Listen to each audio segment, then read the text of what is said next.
Genetic में अपन ने देखे थे पहले, अब अपन जो है वो जेनेटिक का पार्ट जो है वो देखेंगे थर्ड। 2 पार्ट हो चुके हैं, वैसे एक तो छोटा सा कट हो गया था वो है, तो वैसे पार्ट थर्ड ही है वो, तो एक ही वीडियो के थे दोनों पार्ट। तो कल पूरी करवा दी जाएगी जेनेटिक आपको, वैसे तो आज ही हो जाती, कल वीडियो हो गया किसी कारण डिसमिस। आज देखेंगे अपन मेंडल के जो है वो 2 भागों में बटा था, तो उससे पहले मैं कुछ चीज़ें पूछूं, देखते हैं रिवाइज के लिए। आनुवंशिक पदार्थ कौन सा है? डीएनए। शब्द किसने दिया था आनुवंशिकी शब्द? बैटसन ने। जनक किसको कहा जाता है? मेंडल को। आधुनिक जनक किसको कहा जाता है? बैटसन को। जीन के बारे में किसने बताया था? जॉनसन ने। जीन कौन सी इकाई है? आनुवंशिकता की इकाई है। डीएनए का छोटा अंश क्या कहलाता है? जीन कहलाता है। जीन कहाँ पर उपस्थित होते हैं? गुणसूत्र पर उपस्थित होते हैं। गुणसूत्र की खोज किसने की थी? स्ट्रासबर्गर ने की थी। गुणसूत्र शब्द किसने दिया था? वाल्डेयर ने दिया था। गुणसूत्र की संख्या कितनी होती है? 46 होती है मनुष्य में। और गुणसूत्र आनुवांशिक वाहक होता है। फिर अपन ने देखे थे भिन्नता 2 प्रकार की थी, स्थायी और अस्थायी। स्थायी जो थी उसमें क्रॉसिंग ओवर के कारण होती है, और क्रॉसिंग ओवर मियोसिस की कौन सी अवस्था में था? पैकाइटिन अवस्था में होता है।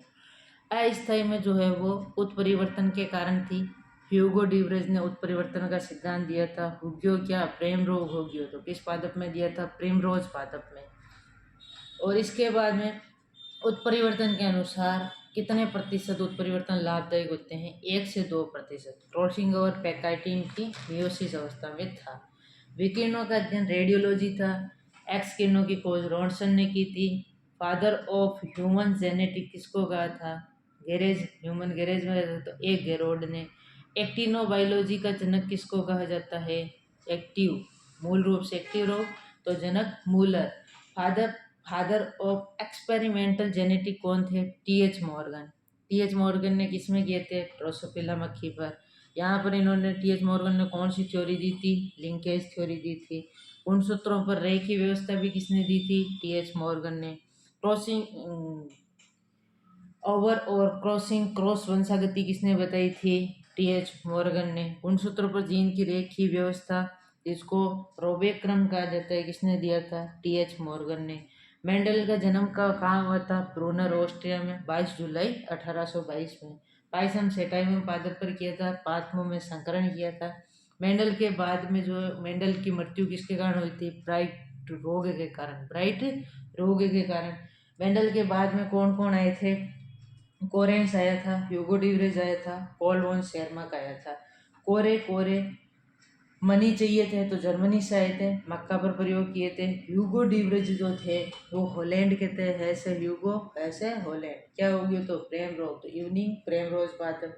पॉल वॉन शेरमैक जो थे वो शेरमैक याद रख लो ऑस्ट्रिया, और शेर का जहाँ मार्क होता है वहाँ पुष्प रखा जाता है। मेंडल से पहले मटर पर प्रयोग किसने किए थे? जॉन नाइट और जॉन कोस ने। कॉल न्यूटन ने किस पर प्रयोग किए थे? तंबाकू पर। कॉल नगेली के सुझाव पर मेंडल ने किस पादप पर प्रयोग किए थे? आयरिशियम पादप पर। मेंडल की असफलता के कारण देखे थे। मेंडल की पुस्तक तो थी, कौन सी थी? The natural society history of Brunn. Brunn भी चाह रहा था तो मेंडल ब्रून शहर का था। और द ओरिजिन ऑफ स्पीसीज किसकी पुस्तक थी? डार्विन की पुस्तक थी। मेंडल की सफलता के कारण इन्होंने एक एक या 2 जोड़ी लक्षणों की वंशागति देखते थे और असंख्य नमूने लिए थे। मटर के पौधे का चुनाव किया तो क्योंकि ये कम समय में ज़्यादा संतान उत्पन्न कर रहे थे। मैटर कम रखते थे परंतु जो है उसकी क्वांटिटी ज़्यादा आई थी इसकी। और मेंडल हमेशा क्वालिटी पर ज़्यादा ध्यान देते थे। और फिर मेंडल ने 7 जोड़ी लक्षणों को लिया था। कितने प्रभावी हुए थे? 3 प्रभावी हुए थे। 3 में जो है वो प्रभावी हुए थे, सॉरी 3 नहीं हुए थे, 4 पर प्रभावी हुए थे। तो 1 पर तो 1 था, 4 पर 3 थे। 1 पर 1 था, 4 पर 3 लक्षणों की। 1 पर 2 था, 4 पर 3 थे, तो यहाँ बहुप्रभावी थे। तो पोलियोट्रोपी की जीन थी। और 5 और 7 अभाज्य संख्या थी, तो एक एक उस पर प्रभावित थे, तो उन्हें मोनोट्रोपिक जीन कहा गया था। फिर जो होमोजाइगस हेटेरोजाइगस देखे थे, इन शब्दों के बारे में किसने बताया था? पेटसन ने बताया था। फिर अपन ने फिनोटाइप और जीनोटाइप देखे थे, इनके बारे में बताया था किसने? जॉनसन ने बताया था। किसने? जॉनसन। फिर एलील देखी थी, एकांतर क्रम में जो है वो समजात गुणसूत्र आमने सामने थे। विपुंसन देखा था, पुंबक को काट दिया जा रहा था। थैलीकरण में जायांग पर ढक दिया जा रहा था। और पराग कोष जो है वो वर्तिकाग्र पर आ रहे थे, तो उसको क्या कहते थे? पोलिनेशन कहते थे। और नर जननांग क्या था? पुमंग था। पुमंग में पुंकेसर था। और ये कितने भाग थे? पराग कोष था, कनेक्टिव था और फिलामेंट था। और मादा जननांग जायांग था, स्त्री केसर जिसको कहा जाता है। कितने प्रकार थे? 3। ऊपर वाला वर्तिकाग्र, और फिर जो है ये वर्तिकाग्र था, ये वर्तिका थी, और ये जायांग था। और इधर ये था एंथर, कनेक्टिव और फिलामेंट, ये नरजन्नांग था। और ये यहाँ से यहाँ पहुँचने की प्रक्रिया पोलिनेशन कहलाती थी।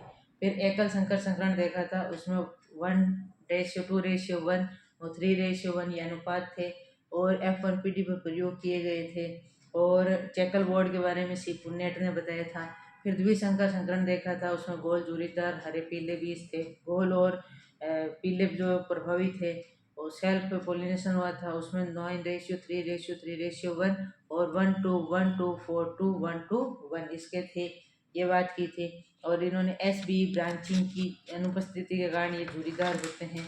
इसके बाद में जो है वो अपन ने फिनोटाइप फन होता है, तो 2n था। और जीन 3n थे। और कुल संख्या जो संततियों की संख्या 2n का क्या था? स्क्वायर था। और प्रतिशत परसेंटेज ऑफ जेनेटिक के लिए 100 अपॉन में क्या कर रहे थे? 2n कर रहे थे। उसके बाद में जो है ये देखे थे अपन ने, जो प्रभाविता के नियम देखे थे, उसके अपवाद 2 थे। कौन कौन से थे? प्रभाविता का नियम F1PD पर था, पृथक्करण का नियम F2PD पर था, स्वतंत्र अपयोग का नियम F2PD पर था। प्रभाविता पृथक्करण के नियम का कोई भी अपवाद नहीं था। और प्रभाविता के नियम के 2 अपवाद थे, अपूर्ण प्रभाविता और सह-प्रभाविता। स्वतंत्र अपयूहन का नियम का जो है वो प्रभाव कौन सा था? सहलंघनता। सहलंघनता लिंकेज के बारे में किसने बताया था? TH मॉर्गन ने बताया था। किसने बताया था? TH मॉर्गन ने बताया था। इसके बाद में जो है वो बात की थी अपन ने अपूर्ण प्रभाविता में। अपूर्ण प्रभाविता के बारे में किसने बताया था? कोरेंस ने। किसमें बताया था? मिराबिलिस जलापा में, जिसको 4 o'clock भी कहा जाता है। और ड्रैगन, कुत्ता, ये याद रखना था। मुर्गा, एंडुलेशियन मुर्गे पर था। कुत्ता पुष्प, एंटीराइन स्नैपड्रैगन में थे। इनका रेशियो था 1:2:1 था। सह प्रभाविता में साथ साथ में प्रभाव दर्शा रहे थे। एलील की वंशागति थी। ब्लड ग्रुप में ये दर्शाया था। किसमें दर्शाया गया था? ब्लड ग्रुप में। फिनोटाइप व जीनोटाइप का समान अनुपात किन किन नियमों का होता है? अपूर्ण प्रभाविता, सह प्रभाविता और टेस्ट क्रॉस का होता है। इसके बाद में अपन ने जो है वो अब देखेंगे, ये बात करेंगे। जीनोटाइप में युग्मकों की संख्या का सूत्र था n/2 n+1। फिनोटाइप में था n कोष्टक n+1। डन। अब देखते हैं जेनेटिक्स में मेंडलिज्म और पोस्ट मेंडलिज्म को। किसको देखेंगे? मेंडलिज्म और पोस्ट मेंडलिज्म को देखेंगे। तो मेंडलिज्म में है monohybrid cross, dihybrid cross, reciprocal, back cross, out cross और टेस्ट क्रॉस। मोनोहाइब्रिड क्रॉस देख लिया, डाईहाइब्रिड देख लिया। मोनो है F1PD पर, डाई है F2PD पर था। ठीक। रेसिप्रोकल क्रॉस देखेंगे। बैक क्रॉस में 2 प्रकार देखेंगे, टेस्ट और आउट और टेस्ट क्रॉस। देखो बैक क्रॉस में क्या होता है कि ये F1PD में प्राप्त जो गुण है, इसमें प्रभावी या अप्रभावी के साथ में क्या करते हैं? अभिक्रिया करते हैं। यदि ये टेस्ट क्रॉस तो किसे कहते हैं? यदि F1PD किसके साथ अभिक्रिया कर ले? अप्रभावी के साथ। और F1PD यदि प्रभावी के साथ कर ले तो उसमें कौन सा क्रॉस कहते हैं? उसे आउट क्रॉस कहते हैं। अभी देखेंगे आगे डिटेल में, ये इम्पोर्टेंट है। अब देखो ये पोस्ट मेंडलिज्म में जो है वो कौन कौन से है? कैरियोजेनिक है, केंद्रक वाला। साइटोजेनिक है, कौन सा? साइटो कोशिका द्रव्य वाला। कैरियोजेनिक में नर व मादा दोनों इम्पोर्टेंट होते हैं, दोनों भाग लेते हैं। साइटो में केवल मादा भाग लेती है। लिंकेज संलग्नता जिसके बारे में किसने बताया था? मॉर्गन ने। दो प्रकार की होती है, पूर्ण और अपूर्ण। उसके बाद में इंटररेक्शन अन्योन्य क्रिया जो है वो दो प्रकार की होगी, एलेलिक यानी सहप्रभाविता और अपूर्ण प्रभाविता दोनों होगी। एलिलिक में दो होगी, सहप्रभाविता और अपूर्ण प्रभाविता। नॉन एलिलिक में होगी एपिस्टेटिक यानी प्रबलता, फिर कॉम्प्लीमेंट्री, एडिक्टिव, कोलोबरेटिव, इनहिबिटेड, इन सब के बारे में देखेंगे। नॉन एलिलिक में कितनी है? 5 है। Epistatic, complementary, additive, collaborative, inhibitory. Epistatic, complementary, addictive, collaborative, inhibitory. और 5 अगला जो है इसमें पोलोजेनिक और मोनोजेनिक। पोली यानी बहु, मोनो यानी एकल। सबसे पहला है रेसिप्रोकल क्रॉस। रेसिप्रोकल व्युत्क्रम चेंज कर दिया भाई, तो लिंग बदलकर क्रॉस करवाया था। इसने मेल को किससे करवाया था? मेल से। और मेल को किससे करवाया था? फीमेल से क्रॉस करवाया था। एक बार मेल को मेल से, एक बार मेल को फीमेल से क्रॉस करवाया। इसने देखा कि संतान पर कोई प्रभाव पड़ा या नहीं पड़ा, देखा कि कोई भी अंतर नहीं आया। तो इसीलिए मेंडल के नियम कैरियोजेनिक वंशागति के थे। किस वंशागति के थे? कैरियोजेनिक। पूछ ले, मेंडल के नियम किस वंशागति के थे? कैरियोजेनिक, क्योंकि इसने नर व मादा दोनों को काम में लिया था। नर व मादा दोनों को काम में लिया था। तो एक बार तो मेल को मेल की तरह, दूसरे को मेल को फीमेल की तरह काम में लिया था। तो कैरियोजेनिक वंशागति में नर व मादा दोनों भाग लेते हैं, जबकि उसमें सेंट्रोजेनिक, हाँ सही, कैरियोजेनिक में नर व मादा दोनों भाग लेते हैं, जबकि एक साइटोजेनिक में जो है वो केवल मादा भाग लेती है। कौन लेती है? केवल मादा भाग लेती है। डन। अगला है बैक क्रॉस। अभी बात की थी मैंने। बैक क्रॉस में जो है F1PD का क्रॉस प्रभावी और अप्रभावी पैतृकों के साथ होता है। तो अपने भाई F1PD में प्रभावी गुण भी थे। F1PD कब प्राप्त होती है? प्रभावी और अप्रभावी दोनों की अपन क्रॉस करवाते हैं तभी तो प्राप्त होती है F1PD।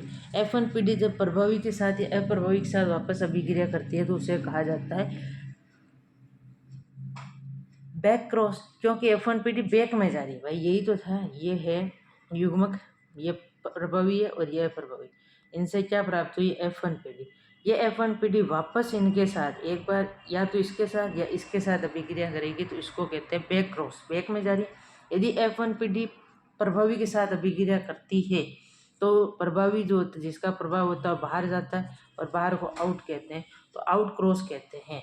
और यदि F1PD का प्रभाव अप्रभावी के साथ होता है तो उसको क्या कहते हैं? Test cross. टेस्ट में अपना कोई प्रभाव नहीं होता है तो उसको क्या कहते हैं? टेस्ट में अपने अप्रभावी दर्शाया था। तो टेस्ट क्रॉस अप्रभावी के साथ अभिक्रिया होती है। साइटोजेनिक हेरिडिटी की बात करें, साइटोजेनिक हेरिडिटी के बारे में खोज किसने की थी? कोरेंस ने की थी। कोरेंस ने साइटोजेनिक की बात की थी और साइटोजेनिक में केवल मादा भाग लेती है, तो पुष्प की कोई भी नरबंधीयता होती है इसके अंदर। कोरेंस ने और किसके बारे में बताया था? कोरेंस ने मिराबिलिस जलापा पादप पर किया था। अपूर्ण प्रभाविता का भी किसने बताया था? कोरेंस ने बताया था। कोरेंस जो है वो F1PD को नहीं मानता था। प्रथम प्रयोग F1PD क्या, कोरेंस जो है वो प्रथम प्रयोग को नहीं मानता था और इन्हें पुनः मेंडलवाद दिया था। पुनः मेंडलवाद में है ये cytogenic, cariogenic, cytogenic, linkage, interaction, polygenic और मोनोजेनिक, ये सब किसके हैं? Post Mendelism. मेंडलिज्म में याद रखो 4 हैं, उसके अलावा पोस्ट में है। मोनो में कौन से हैं? मेंडलिज्म में मोनो, डाई, डाई के बाद में रेसिप्रोकल और बैक क्रॉस, बैक में आउट और टेस्ट क्रॉस। इसके बाद में ये कहाँ पाई जाती है? जीन साइटो है, साइटोलॉजी यानी कोशिका, और साइटोप्लाज्म किसको कहते हैं? कोशिका द्रव्य को। तो साइटोजेनिक किसमें होता है? कोशिका द्रव्य में। तो जीन पाई जाती है, उस जीन को कहा जाता है साइटोजीन। कोशिका द्रव्य में पाई जाने वाली जीन क्या कहलाती है? साइटोजीन कहलाती है। और साइटोजीन मैंने क्या कहा? केवल कौन भाग लेगी? मादाएं। कैरियो में नर और मादा दोनों भाग लेंगे। इसमें केवल कौन भाग लेती है? मादाएं भाग लेती है। और माइटोकॉन्ड्रिया साइटोलॉजी में देखा है अपने, चल रही है जो उधर बॉटनी में, उसमें किस किस में स्वयं का डीएनए होता है?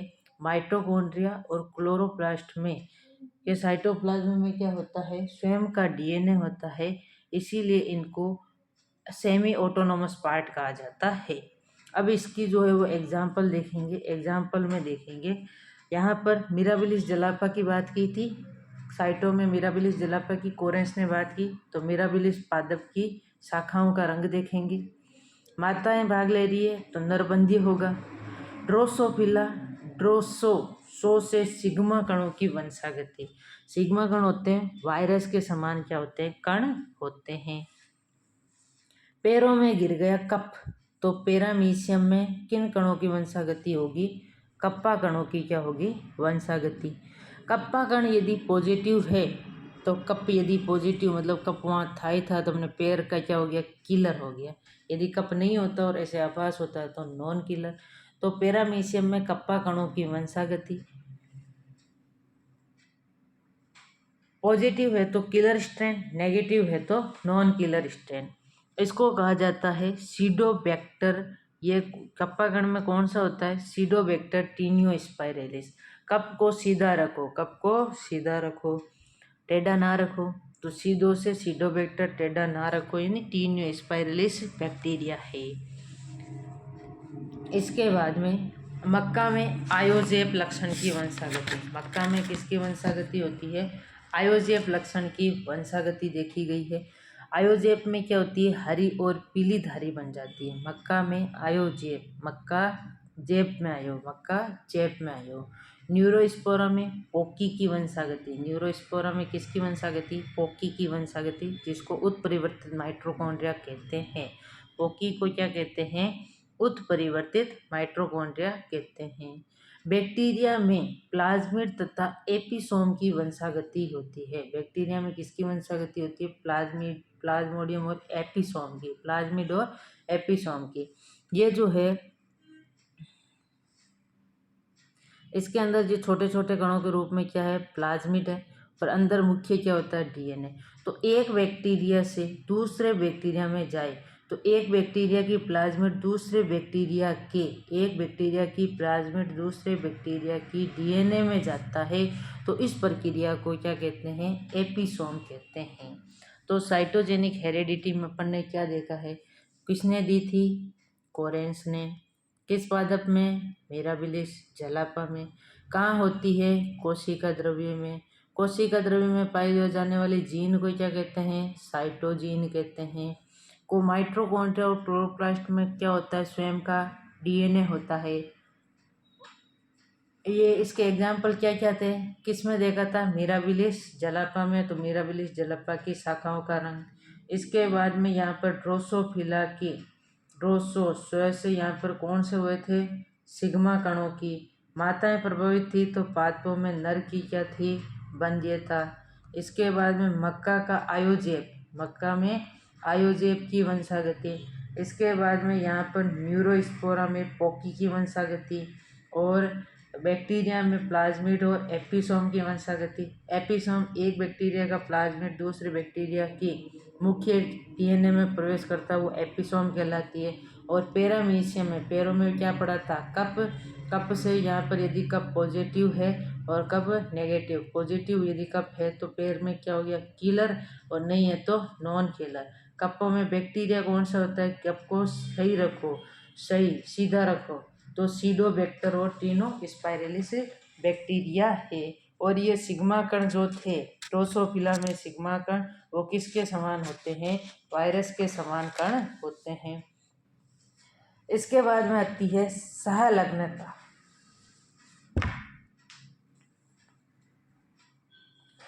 सहलग्नता की खोज किसने की थी? साथ साथ में बैठो, साथ में लगन करा किसका? बेटे का। किसका? बेटों का। तो बेटसन व पुन्नेट ने लेथायरस ओडोरेटस मीठी मटर में इसका प्रयोग किया था, जिसको क्या कहा था? कपलिंग। क्या कहा था? कपलिंग कहा। क्या कहा? कपलिंग कहा था। नामकरण वह शब्द किसने दिया था? टी.एच. मॉर्गन ने। किसने दिया था? टी.एच. मॉर्गन ने। संलग्नता नामकरण वह शब्द किसने दिया था? टी.एच. व मॉर्गन ने। इसके बारे में खोज किसने की थी? बेटसन व पुन्नेट ने। कहाँ पर की थी? लेथाइरस ओडोरेटस मीठी मटर में की थी। एक ही गुणसूत्र पर उपस्थित, संलग्नता मतलब साथ में लगन, तो एक ही गुणसूत्र पर उपस्थित जीन की साथ साथ वंशागति क्या कहलाती है? संलग्नता। एक ही गुणसूत्र पर उपस्थित जीन की साथ साथ वंशागति क्या कहलाती है? संलग्नता कहलाती है। यहाँ पर बीच में होता है सेंट्रोमियर, साइड में होता है काइनेटोकोर प्रोटीन, और यहाँ पर क्या होते हैं? लिंक्ड जीन होते हैं। यदि यहाँ देखो, ये इम्पोर्टेंट, संलग्नता में साथ साथ में जीन रहती है। खोज बेटसन व पुन्नेट ने की थी। नामकरण टी.एच. मॉर्गन ने किया था।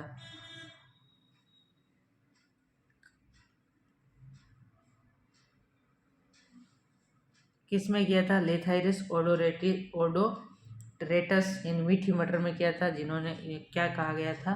कपलिंग कहा था। अब यहाँ उम्र बढ़ती है, तो उम्र बढ़ी तो जीन के बीच की दूरी भी क्या हो गई? कम। जीन के बीच की दूरी कम, तो जीन क्या आ गए? पास पास। पास पास आ गए तो उनमें क्रॉसिंग ओवर नहीं हुआ। क्रॉसिंग ओवर नहीं हुआ तो सिंड्रोम होने का खतरा ज़्यादा हुआ।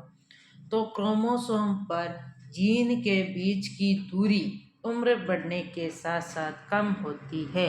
यानी संलग्नता, यदि साथ साथ रहने की लग्नता बढ़ी तो क्रॉसिंग ओवर कम, क्रॉसिंग ओवर कम तो जो है वो सिंड्रोम होने का खतरा ज़्यादा रहता है। जैसे down syndrome, Patau syndrome, Turner syndrome, Jacob syndrome, कौन कौन सा सिंड्रोम होता है कोई पता नहीं चलता है। तो संलग्नता जो है वो व्युत्क्रमानुपाती होती है क्रॉसिंग ओवर के। कैसे?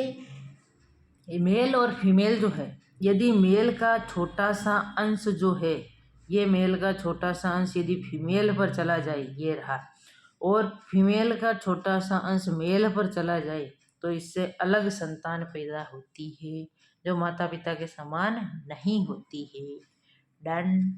और यही यदि इनके बीच में क्या हो जाता है, ये पास में इनके बीच की दूरी कम हो गई तो क्रॉसिंग ओवर होने में दिक्कत होगी, तो संतान में सिंड्रोम होने का खतरा रहेगा। तो लिंकेज में क्या देखा है? बेटसन में पुन्नेट ने, लेथाइरस ओडोरेटस में मीठी मटर में किया था। नामकरण व शब्द किसने दिया था? टी.एच. मॉर्गन ने। एक ही गुणसूत्र पर उपस्थित जीन की साथ साथ वंशागति क्या कहलाती है? संलग्नता। उम्र बढ़ेगी, क्रोमोसोम के जीन के बीच की दूरी कम होगी, जीन क्या आएंगे?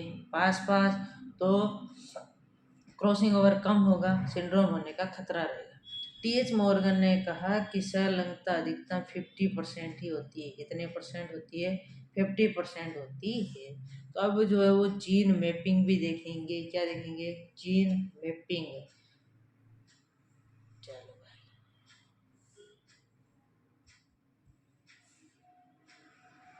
ये रहा, मॉर्गन के अनुसार क्रॉसिंग ओवर अधिकतम 50% होता है। अब देखो 20 सेंटीमॉर्गन है, यदि 20 सेंटीमॉर्गन है तो परसेंटेज कितना होगा? 20%। 40 सेंटीमॉर्गन है तो कितना होगा? 40%। 50 है तो कितना होगा? 50। 50 से ऊपर हो गया तो भी कितना होगा? 50। 50 से नीचे तो जितना है उतना ही होता है, परंतु 50 से ऊपर जितना भी हो 50 ही रहना है, 50%। कैसे? क्वेश्चन देखो ऐसे, एक्स और वाई के बीच में दिया हुआ है 65 सेंटीमीटर, तो क्रॉसिंग ओवर कितना होगा? यदि ऑप्शन में सीधा दिया तो 50% होगा, इधर वाले ऑप्शन है तो, परंतु इधर वाले ऑप्शन दे दिए जाए तो 50 भी हो सकता है और 50 से क्या हो सकता है? कम भी हो सकता है। 50 भी हो सकता है, 50 से कम भी हो सकता है, तो ये ऑप्शन ज़्यादा बेस्ट होगा। तो इस प्रकार के क्वेश्चन में अकॉर्डिंग टू ऑप्शन अपने को करना है। संलग्न समूह में जितने अयुग्मित जीनोम होंगे उतने ही संलग्न समूह होते हैं। क्रोमोसोम पर जो जीन होती है वो आपस में संलग्नता दर्शाते हैं, और संलग्न में क्रोमोसोम पर जितने जीन अयुग्मित जीन होते हैं उतने ही क्या होते हैं, संलग्न समूह होता है। क्या होता है, संलग्न समूह। कैसे, मनुष्य में n=23 है तो संलग्न जीन कितना होगा 23, n4 है तो कितना होगा 4, n10 है तो कितना होगा 10, n7 है तो कितना होगा 7। मान लो यदि 2n=46 दे दे तो n कितना, लिंकेज जीन कितना होगा 23। ये ध्यान रखना, द्विगुणित त्रिगुणित कुछ दे दे तो द्विगुणित है तो पहले n निकालेंगे तो 2n बराबर 46, तो n बराबर 46/2 कितना होगा 23। तो n 23 है तो जितना n होगा लिंकेज जीन उतनी ही होगी। कोई दिक्कत ना, दिक्कत ये करे तो वापस बैक जाके वापस आ गया जाओ। अब देखो ये रही अगली रिवीजन बेस्ड, और तो ये पढ़ा हुआ था ही, रिवीजन ही है और क्या है। देखो प्रोकैरियोटिक में सेल कोशिका में एक ही संलग्न समूह होता है। प्रोकैरियोट के उदाहरण की ट्रिक क्या थी, साइना की माँ रिया है, साइना की माँ रिया है तो साइना से क्या हो गया साइनोबैक्टीरिया, साइना से क्या हो गया साइनोबैक्टीरिया। माँ से क्या हो गया माइकोप्लाज्मा, माँ से क्या हो गया माइकोप्लाज्मा हो गया, और रिया से क्या हो गया बैक्टीरिया हो गया। तो साइना की माँ रिया है तो क्या हो गया साइना की माँ रिया है, साइना से हो गया साइनोबैक्टीरिया, रिया से हो गया बैक्टीरिया, और माँ से हो गया माइकोप्लाज्मा, माँ से क्या हो गया माइकोप्लाज्मा हो गया। तो साइना की माँ रिया है और माइकोप्लाज्मा को PPLO pleuro pneumonia like organism, जिसको प्रकृति का जोकर भी कहा जाता है। क्रॉसिंग ओवर की प्रतिशत ज्ञात करके क्रोमोसोम पर उपस्थित जीन के बीच की दूरी ज्ञात की जाती है। क्रॉसिंग ओवर पर यदि प्रतिशत है ज्ञात करके उसमें उपस्थित जीन के बीच की दूरी ज्ञात की जा सकती है। जीन की व्यवस्था व पैटर्न ज्ञात करने में इसे जीनेटिक मैप कहते हैं। क्या कहते हैं, जीनेटिक मैप कहा जाता है। बहुत ईजी। कैसे, देखो ABCD 4 जीन दिए गए, इनमें कह रहा है ये A D के बीच की दूरी दी हुई है तो A और D बना दिया। ये A और D के बीच की दूरी कितनी है 10%, दी बाई 10%। A और C के बीच में कितनी है 3, तो A D के बीच में C बना दो, ये कितनी है 3, तो C और D के बीच में कितनी रह गई 7, और यही कह रहा है C और D के बीच में कितनी है 7। A और B के बीच में कितनी है 5, परंतु ये देखो C और B के बीच में 8 है तो मैं यहाँ तो बना नहीं सकूँ इसके अंदर। क्यों, मान लो यहाँ मैं A और B के बीच की 5 बना दूँ, यहाँ पे ये मान लिया 5 बना दी, तो इधर कितनी रहेगी 5, और पूरी 10 है तो 5 5 10, ये 5 और ये 5 रहेगी। और C और B के बीच में ये क्या कह रहा है C यहाँ रहा, C और B के बीच में तो कितनी रहेगी 2 ही रहेगी, तो ये तो बनेगा नहीं क्योंकि A और C के बीच में 3 है। तो यहाँ आएगा, मैं इधर बनाऊँगी A और B, तो A और B के बीच में कितनी होगी 5%, तो A B के बीच में 5 है, A C के बीच में 3 है, तो B और C के बीच में कितनी हो गई है 8 हो गई है, मतलब सही आरेख बना है मेरा। तो पहले क्या आ रहा है B लिख दिया, फिर क्या आ रहा है A, तो A लिख दिया, फिर क्या आ रहा है इसमें C, तो क्या लिख दिया C, फिर क्या आ रहा है D, तो जीनीय मैपिंग क्या होगी BACD। बस ऐसे एक बार वापस देख लो।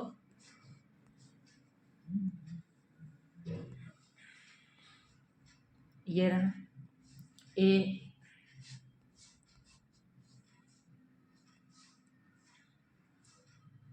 A और D के बीच में कितने दी हुई है 10, A और B के बीच में कितने दी हुई है A और C के बीच में 3, तो C और D के बीच में कितनी रह गई 7, A और B के बीच में कितनी दी हुई है 5, और B और C के बीच में कितनी दी हुई है 8, तो हो गई वो 5 3 8, मतलब मैप सही है अपन बनाएगा। तो पहले B आ रहा है, फिर A आ रहा है, फिर C आ रहा है, फिर D, तो BACD बन गया। ये क्वेश्चन खुद करोगे आप, गौर से देख लो।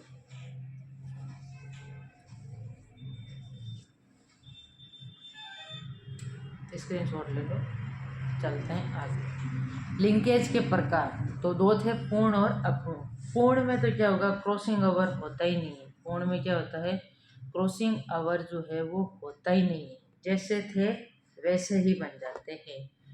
तो क्रॉसिंग ओवर नहीं होगा तो भिन्नता ही नहीं होगी, केवल पैतृक संयोगी उत्पन्न होता है। तो इसमें सहलग्नता प्रकृति में क्या होती है, बहुत कम होती है। ऐसी सहलग्नता प्रकृति में ना के बराबर होती है, क्योंकि ना तो पापा का इधर गया ना मम्मी का इधर गया।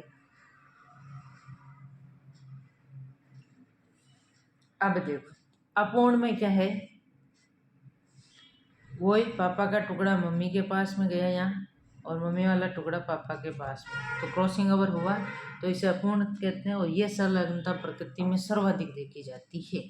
और पैतृकों के साथ साथ नए संयोग भी उत्पन्न होते हैं। उसमें तो जैसे पैतृक थे वैसे के वैसे, वो चेंज नहीं हुआ तो सेम हो गया, वैसी बहुत कम होती है, ये वाली होती है अपूर्ण वाली। तो ये होती है संलग्नता कंप्लीट।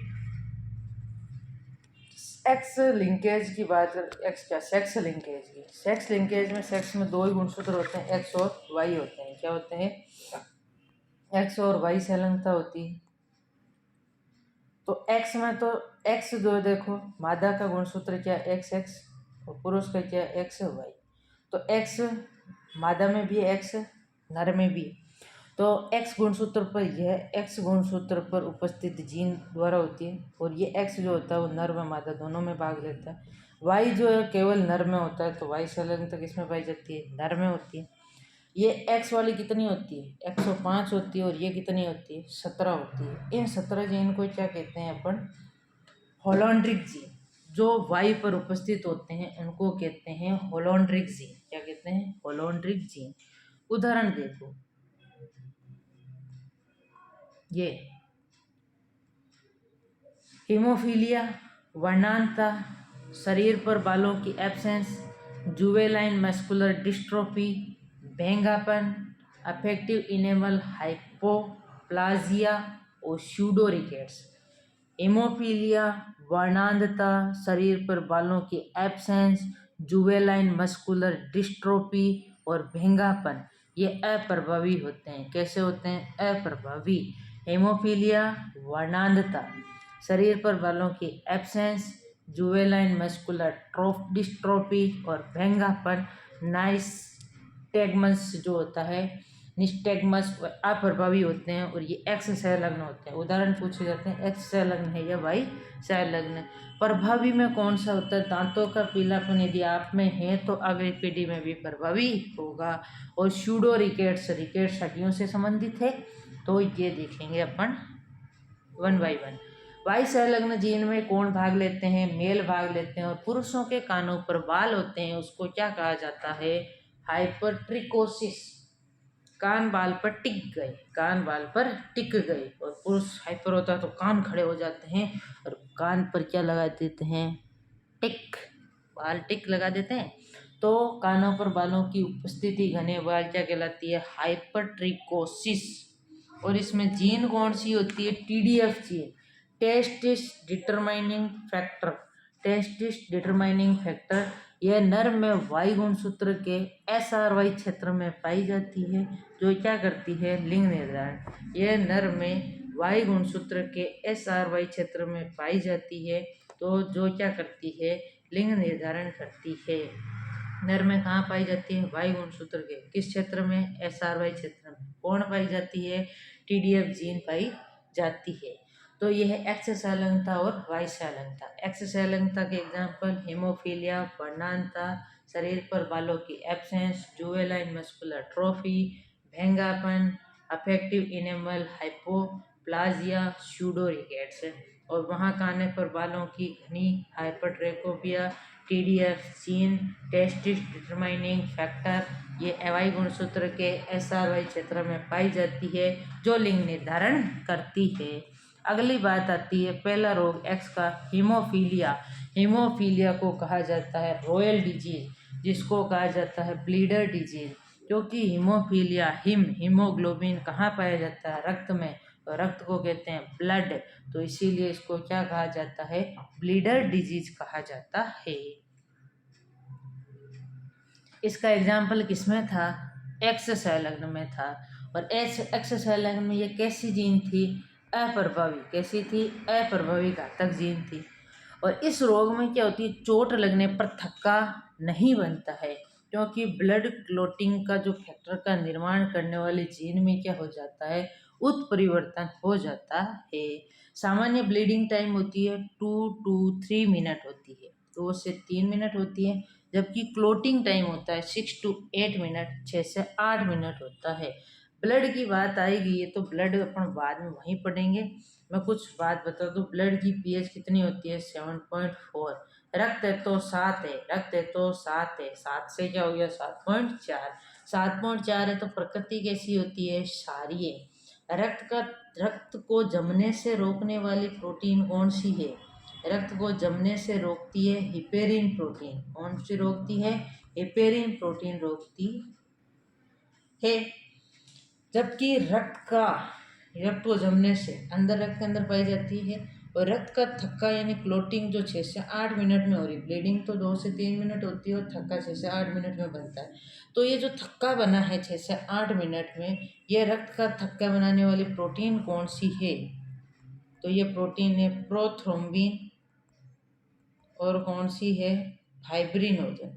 प्रोथ्रोम्बिन और फाइब्रिनोजन प्रोटीन है, प्रोथ्रोम्बिन और फाइब्रिनोजन प्रोटीन होती है। हीमोफीलिया कितने प्रकार का होता है, 3 प्रकार का। Haemophilia A, haemophilia B, haemophilia C. A वालों का होता है क्लास, बी की होती है क्रिसमस, सी की होती है पिटाई। कैसे, ऐसा ही देखो, हीमोफीलिया ए जो होता है क्लासिकल रोग होता है।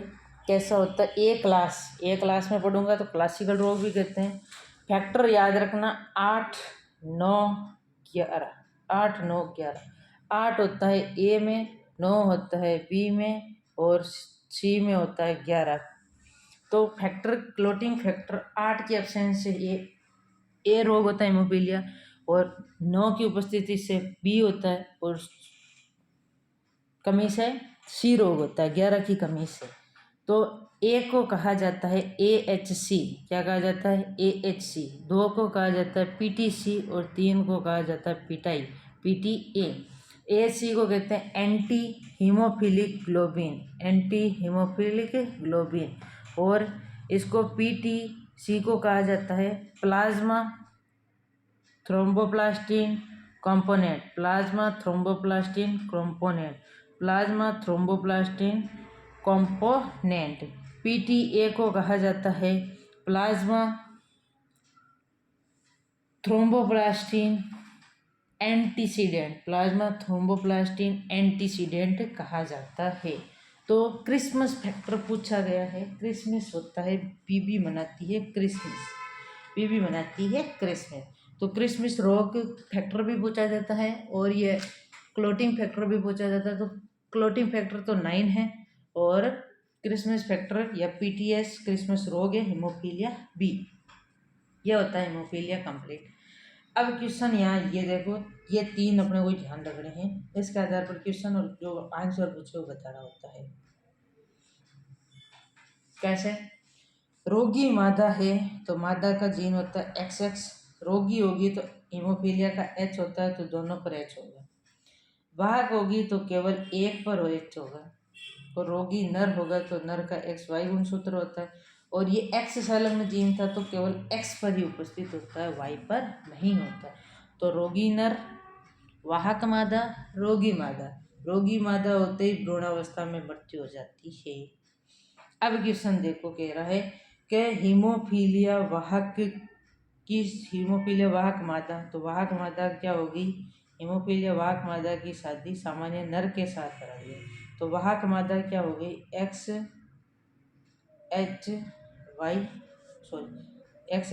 वाहक मादा, सामान्य नर XY के साथ करा दी। तो इसके गुणसूत्र बने XHX, तो इसके बने X और Y।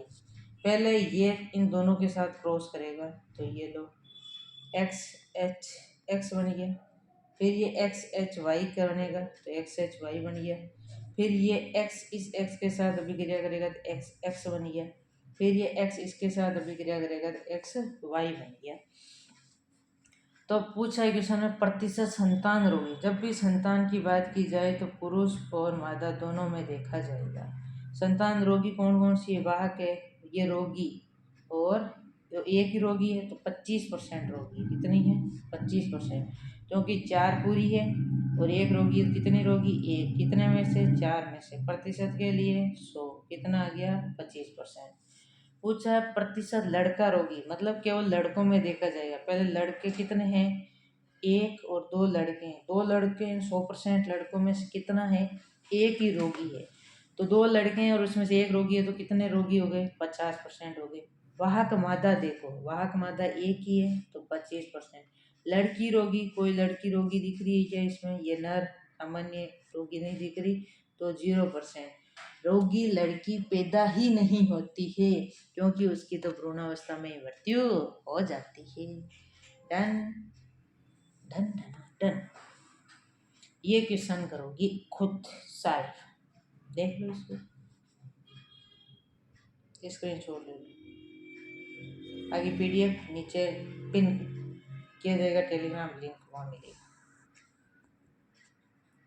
अगला आता वर्णांधता। वर्णांध रोगी था सबसे पहले अपने डाल्टन नामक वैज्ञानिक थे, वो क्या थे, वर्णांध रोगी थे। क्या थे, वर्णांध रोगी थे। कौन थे, डाल्टन साहब। इसीलिए इसको कहा जाता है डाल्टोनिज्म। क्या कहा जाता है, डाल्टोनिज्म कहा जाता है। और ये भी कौन सा था, हीमोफीलिया वर्णांध था, एक्स संलग्न थे। और एक्स संलग्न में कौन सा था, अप्रभावी। कौन सा था, अप्रभावी। वर्णांध अंधा, अंधा क्या करेगा, रंग नहीं पहचान पाएगा, तो ये रंग नहीं पहचान पाता है। और कौन कौन से रंग होते, दो अपनी आँखों में कोशिकाएं होती है, शंकु कोशिका और शलाका कोशिका। शंकु कोशिका और शलाका कोशिका। शंकु कोशिका तो दर्शाती है रंगों को, किसको दर्शाती है, रंगों को। और शलाकों में क्या होता है, अंधेरा शलाके जेल होती है, वो अंधेरा होते हैं। वो शलाकें किस आकार की बनी होती है भाई, जेल, ये जेल है, इसमें ये सलाखें होती है, ये रोड लाइक स्ट्रक्चर होती है। तो ये कैसी होती है, रोड। और जब ये पूरी ऐसे बंद है तो अंदर इंसान रह रहा है, उसके क्या होता है, अंधेरा। तो इसकी संख्या अधिक होती है तो अंधेरे उजले का ध्यान नहीं होता है।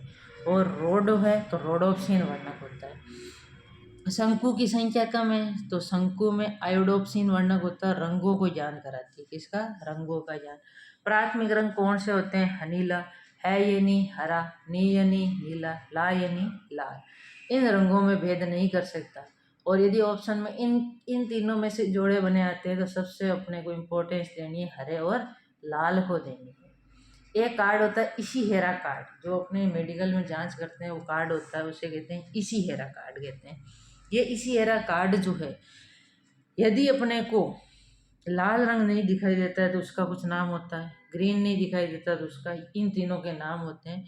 तो याद रखो डिप्टी साहब होते हैं, क्या होते हैं, डिप्टी साहब, डिप्टी साहब होते हैं। तो डिप्टी साहब क्या बनते हैं, डीजी, क्या बनते हैं, डीजी।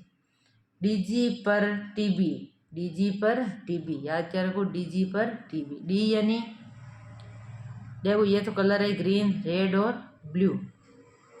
डी से रोग होगा ड्यूटेरोनिया, ग्रीन कलर नहीं दिखाई देता है तो कौन सा रोग होता है, ड्यूटेरोनिया। आर यानी रेड रंग नहीं दिखाई देता है तो उसको कहते हैं, पी से प्रोटेनिया, प्रोटेनोपिया, क्या कहते हैं, प्रोटेनोपिया। बी यानी ब्लू, ब्लू कलर नहीं दिखाई देता है तो उसको कहा जाता है, टी यानी ट्राइटेनोपिया, क्या कहते हैं, ट्राइटेनोपिया कहते हैं। आंखों को सुकून कौन सा रंग देता है, पीला रंग। इसके भी वही सेम है, मादा रोगी होगी तो मादा में दोनों एक्स एक्स, परंतु इसमें मृत्यु नहीं होती है। भाग मादा है तो एक पर होगा, और रोगी नर है तो एक्स वाई, रोगी केवल एक्स से संलग्न जीन है तो एक्स पर ही होगा। और वर्णांध है तो इसको सी से प्रदर्शित करते हैं। वर्णांधता डाल्टोनिज्म कहा जाता है। एक्स से संलग्न अप्रभावी जीन होती है, रंगों को पहचान नहीं पाता है। आंखों में 2 प्रकार की कोशिका होती है, शंकु और शलाका। शलाकों में कौन सा वर्णक होता है, रोडोप्सिन। शंकु में कौन सा वर्णक होता है, आयोडीप्सिन। उन शलाका की संख्या अधिक होती है तो अंधेरे उजाले का अंतर नहीं पहचान पाता। शंकु की संख्या कम होती है तो रंगों में भेद नहीं कर पाता है। इरिश्चेरा कार्ड होता है, प्राथमिक रंग हनीला होता है, हरा, नीला और लाल। इश्चिरा कार्ड में डिप्टी बना, डीजी पर टीबी, डीजी पर टीबी, यही है। अब इसके ये क्वेश्चन खुद करोगे सेल्फ हीमोफीलिया के जैसे। एक तो ये क्वेश्चन स्क्रीनशॉट ले लें और एक बार देख लें। एक ये क्वेश्चन,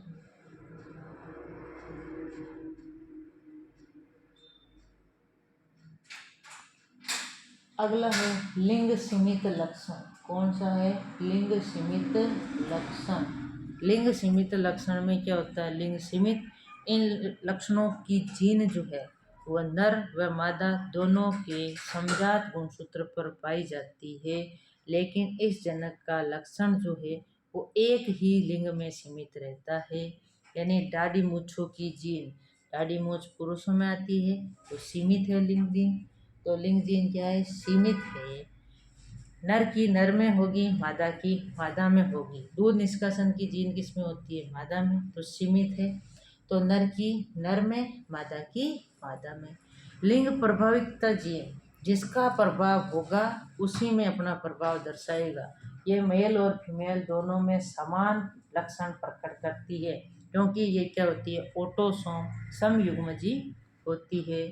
तो विषम युग्मजी में, समयुग्मजी में तो मेल और फीमेल दोनों में दर्शाएगी, जबकि विषम युग्मजी में किस में दर्शाएगी? केवल एक में ही दर्शाएगी। जैसे गंजेपन कीजिए, कभी मादाओं को गंजा होते हुए देखा? बाल कम जरूर हो सकते हैं, वो भी टाइफाइड की मात्रा ज़्यादा होने पर, परंतु पुरुष गंजे देखे मिल जाएंगे। तो ये जीन जो है वो इसमें प्रभावी और अप्रभावी की बात करें तो बी समयुग्मजी है। यदि समयुग्मजी जीन है तो बी क्या कहता है? समयुग्मजी है तो नर में भी होगा और मादा में भी। यदि बी कैपिटल बी है तो नर भी गंजा होगा और मादा भी गंजी होगी, परंतु ऐसा संभव नहीं है। ये बी ये वाले भी क्या है? समयुग्मजी होमोजाइगस है, परंतु ये कैसी है? अप्रभावी है। भाई जो कैपिटल होता है वो प्रभावी, स्मॉल होता है वो अप्रभावी, तो ये दोनों में क्या रहेगी? अप्रभावी। पुरुष भी गंजा नहीं होगा, मादा भी गंजी नहीं होगी, परंतु कैपिटल बी और स्मॉल बी, इसमें एक तो है प्रभावी, एक है अप्रभावी। तो पुरुष तो गंजा होगा, महिला गंजी नहीं होगी। ये होता है आज का matter. Finish. Thank you for watching video. मिलते हैं नेक्स्ट वीडियो में। जय हिंद, जय भारत।